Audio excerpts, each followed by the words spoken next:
Más de 5 millones fuera de Colombia buscando un refugio, un éxodo.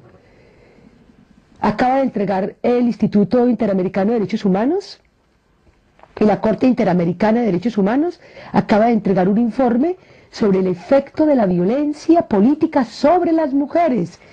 ¿Qué pasa con el cuerpo de las mujeres en la guerra? La violación, el desplazamiento, el dolor de las mujeres en la guerra.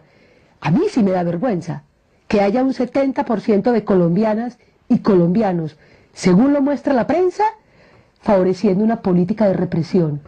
Creo que el problema no es de Uribe, el problema tendríamos que pensarlo, cuáles son los cambios de valores y cómo se le está imponiendo a través de dispositivos culturales a una región que no abramos un debate distinto sobre las consecuencias de la guerra. Sigo con la misma línea de reflexión que usted lleva. Cuando terminó el gobierno de Andrés Pastrana, existía una especie de consenso nacional e internacional que habían fallado los esfuerzos del diálogo y la negociación, que las partes con mayor o menor medida no se habían logrado poner de acuerdo pese a todas las facilidades que había dado el gobierno de Andrés Pastrana a la guerrilla para poder llegar a un acuerdo. Y entonces se produce este triunfo sustantivo de Álvaro Uribe por una solución distinta, por encarar la realidad colombiana justamente a través de este plan de seguridad democrática. Ha pasado ya un tiempo considerable, señora Gloria Huertas. ¿Hay una posibilidad, a su juicio, real en estos momentos en Colombia de una solución política? Pero devolvámonos un poquito. ¿Qué papel estaba jugando Estados Unidos con Andrés Pastrana? Recuerde usted que el primer plan que se conoció como Plan Colombia, que era un plan para la paz, para la solidaridad, así es, para la vida, ese plan se transforma en un plan de intervención militar y un plan contrainsurgente. Y eso no nace especialmente porque fracasaron las negociaciones, claro.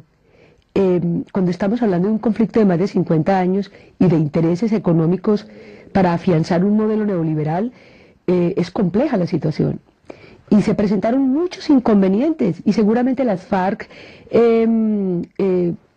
y contribuyó muchísimo a la desesperanza, pero le quiero decir, más de 100.000 personas, yo fui a 3 audiencias, más de 100.000 personas por primera vez estaban en las regiones preparando documentos sobre lo que significaba la reforma agraria, qué significa una política energética, cuáles son los cambios que tiene que tener el país en la redistribución de los presupuestos, cómo podemos reconocer la oposición en Colombia. Acababan de eliminar a la Unión Patriótica, el exterminio de la Unión Patriótica. ¿Cómo salir del bipartidismo? Que existan los liberales, que existan los conservadores, pero que existan los comunistas, que exista la gente que piensa diverso. Yo tuve la oportunidad de estar en 1988, en una reunión en Houston.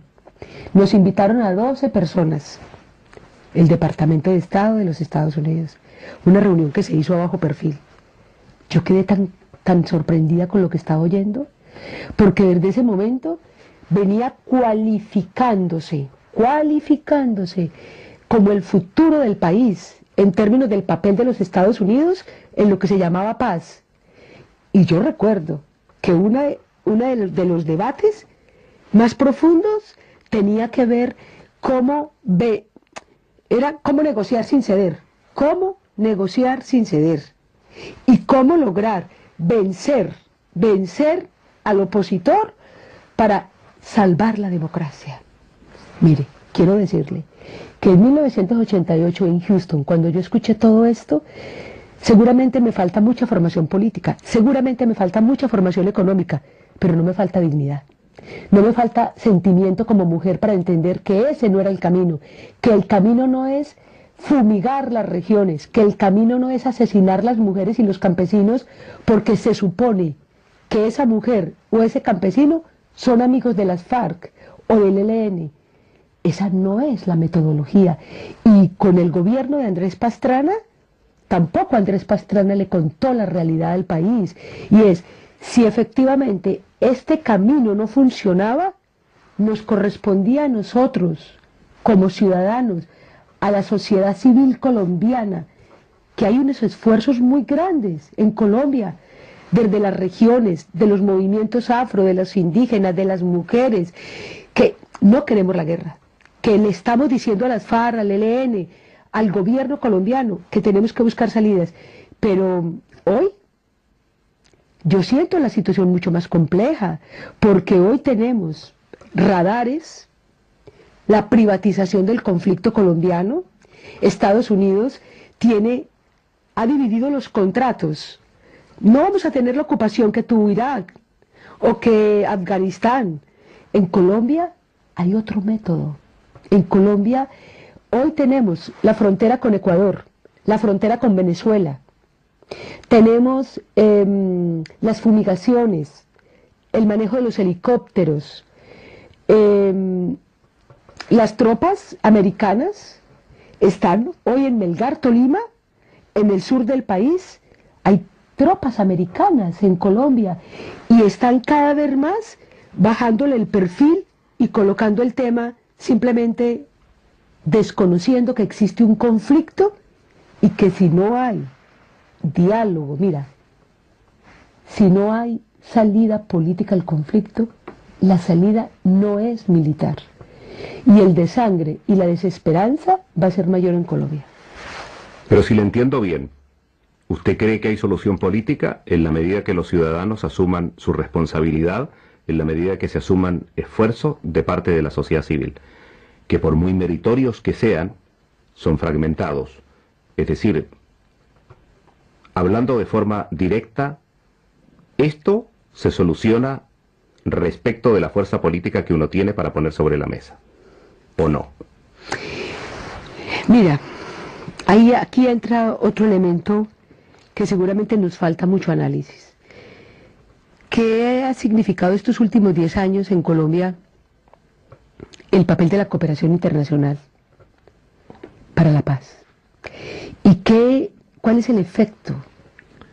No solamente de la cooperación económica, de la cooperación política.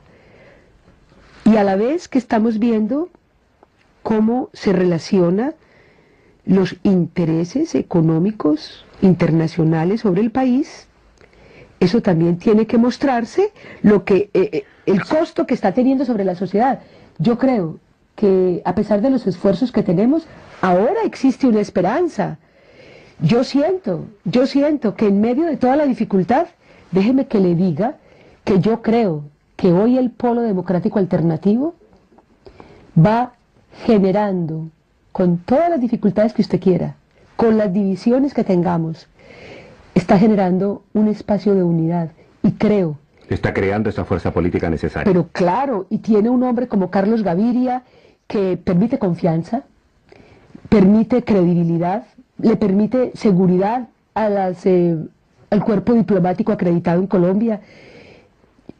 Pero se necesita, por ejemplo, que los colombianos y las colombianas en el exterior, ojalá en Europa, ojalá en los Estados Unidos, en América Latina, en África, empezáramos a tener las mesas de trabajo por la paz, porque no solamente tenemos dificultades allá. Cada persona que ha venido al exilio a Europa trae partecita del efecto del dolor que ha cruzado allá, aquí, y se necesita abrir agendas internacionales para la paz. Necesitamos oír qué piensan los refugiados políticos, necesitamos oír los migrantes, la opinión de las mujeres y los hombres, pero yo creo que hoy hay una esperanza, aún en medio de toda la dificultad.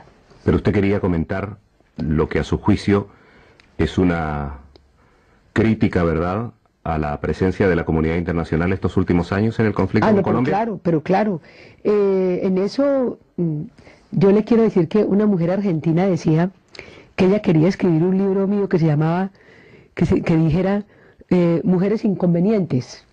Entonces, porque cada que yo hablo, dice, pero por favor, diga las cosas buenas.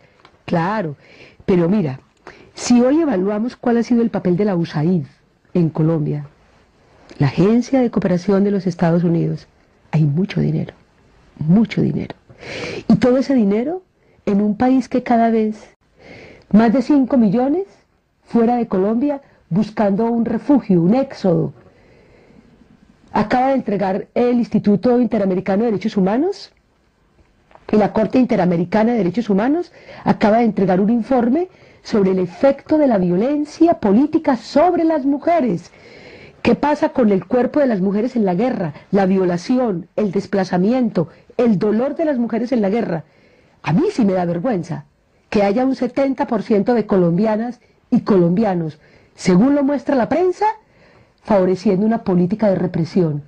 Creo que el problema no es de Uribe, el problema tendríamos que pensarlo, cuáles son los cambios de valores y cómo se le está imponiendo a través de dispositivos culturales a una región que no abramos un debate distinto sobre las consecuencias de la guerra. Sigo con la misma línea de reflexión que usted lleva. Cuando terminó el gobierno de Andrés Pastrana, existía una especie de consenso nacional e internacional que habían fallado los esfuerzos del diálogo y la negociación, que las partes con mayor o menor medida no se habían logrado poner de acuerdo pese a todas las facilidades que había dado el gobierno de Andrés Pastrana a la guerrilla para poder llegar a un acuerdo.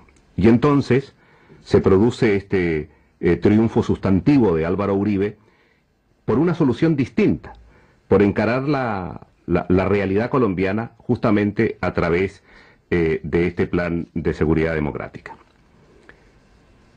Ha pasado ya un tiempo considerable, señora Gloria Huertas. Mira, aquí entra otro elemento que seguramente nos falta mucho análisis. ¿Qué ha significado estos últimos 10 años en Colombia el papel de la cooperación internacional para la paz? ¿Y cuál es el efecto, no solamente de la cooperación económica, de la cooperación política?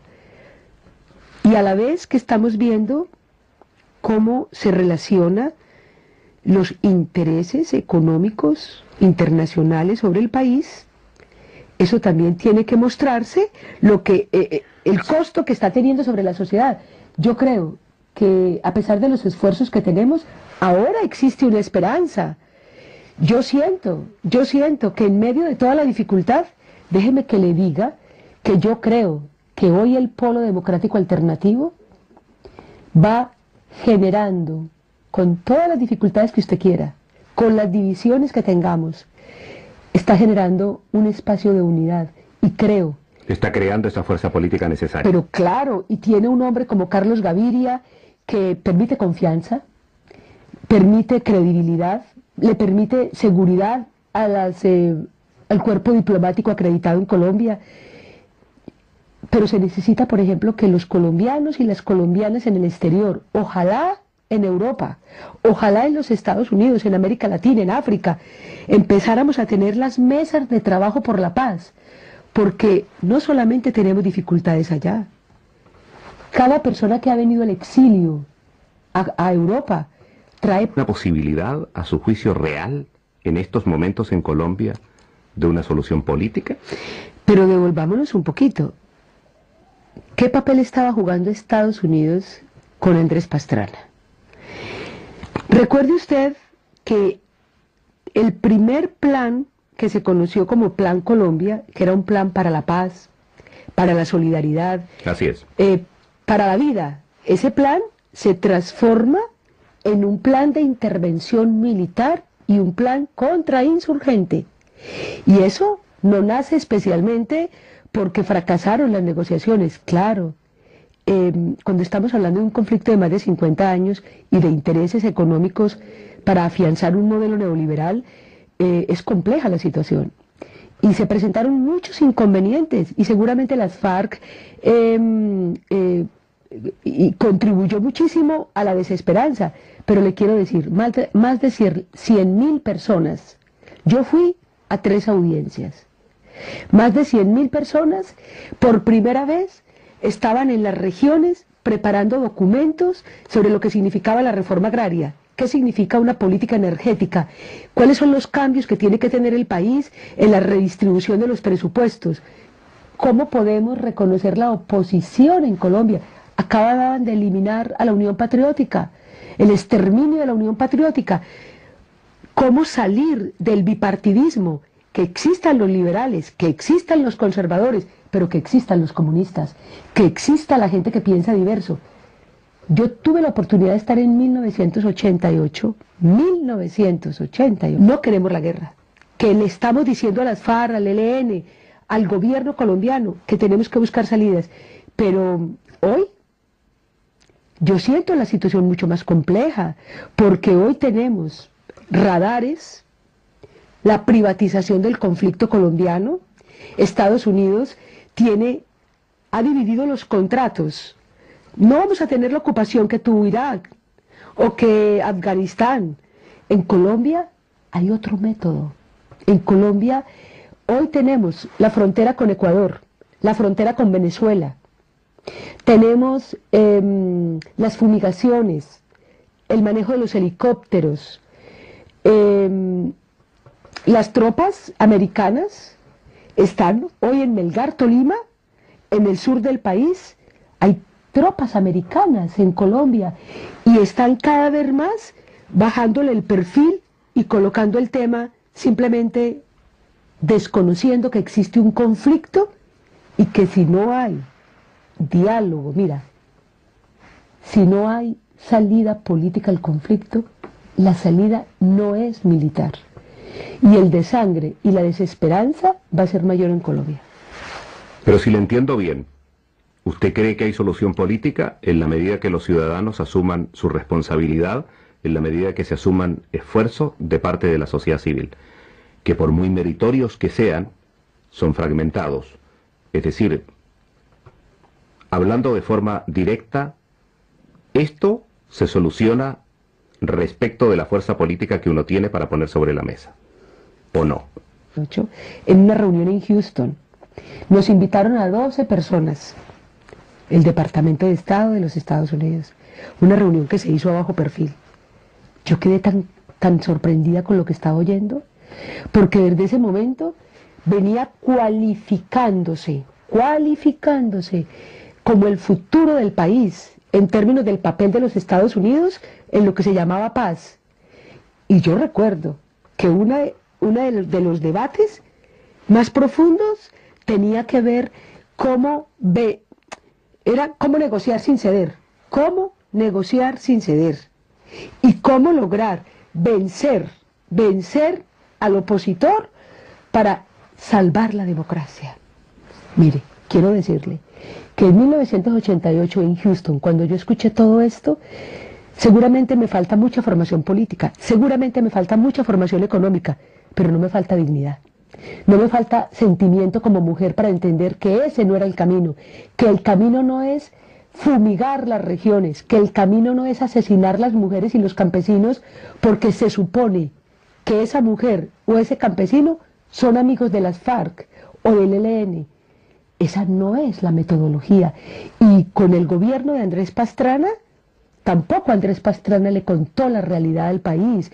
Y es, si efectivamente este camino no funcionaba, nos correspondía a nosotros, como ciudadanos, a la sociedad civil colombiana, que hay unos esfuerzos muy grandes en Colombia, desde las regiones, de los movimientos afro, de los indígenas, de las mujeres, que